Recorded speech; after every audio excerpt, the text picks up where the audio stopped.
Words. So I've been doing a lot of writing lately, and one of the things that I realized in these videos that I have never explained my definition of accountability. So let me get that taken care of.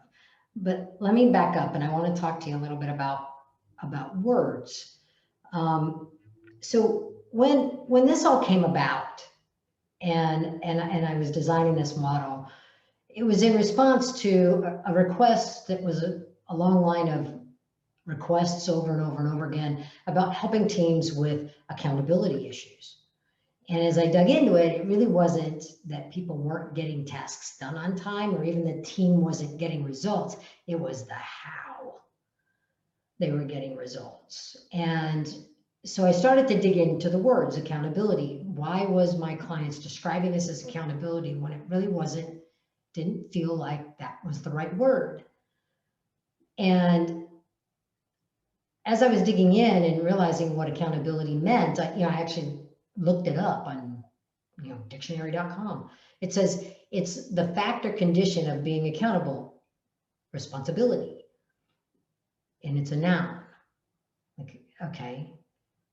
And I dug a little further, and it says of a person, organization, or institution required or expected to justify actions or decisions, responsible, it's an adjective. And I'm like, noun, adjective. Where is the verb? I need a verb. So I dug into responsibility. Maybe that was what it was.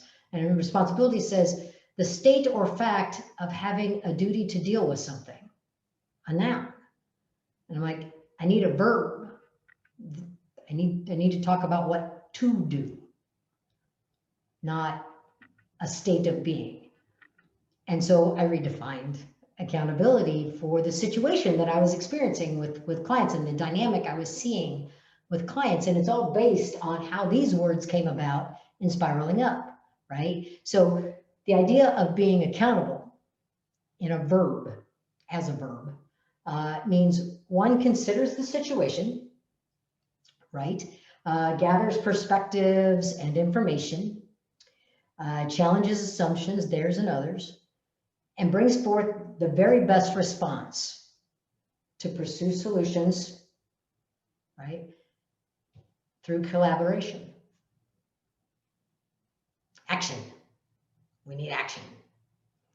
So I want to take this, just merge this just a little bit with something that's going on for me right this week. Although I'd love to your feedback, any feedback you have on my definition of accountability is good, and I'll write it up in the description.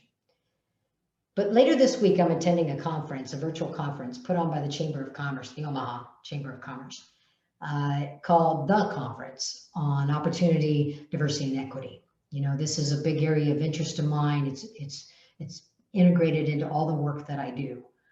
And they are using an app that the attendees can interact ahead of time. And I love that. Thank you very much, Bianca Harley. And so these interactions are going on. And one of the questions that came up was, what words do you use in describing people who support diversity, equity, inclusion? And a couple of words were offered up, that of ally and accomplice. And so I did what I did with accountability and I looked them up. And so an ally is actually formal cooperation, and it really references more to countries and that kind of thing. It actually does have a verb. Now that was a noun. It actually has a verb to combine or unite a resource for mutual benefit. I like that. That fits. Accomplice is a noun, a person who helps another in wrongdoing. And I'm like, maybe that one ain't right. That one may not be right. I introduced the word advocate because that's kind of, to me, again, I want something that's just obviously a verb to me. And advocate is a verb. And it means to support or urge and recommend publicly, right? And it actually has a long list of descriptors, but that was what I really pulled out. And so it was kind of interesting, when you think about how you describe something, Are you using nouns and adjectives? Or is there a verb that would better emphasize what you're saying? And so that idea of being an ally from the perspective of uniting resources for mutual benefit, or an advocate for supporting and urging and recommending publicly in favor of something. I like those. So curious, what are your thoughts? Have a great day. Peace.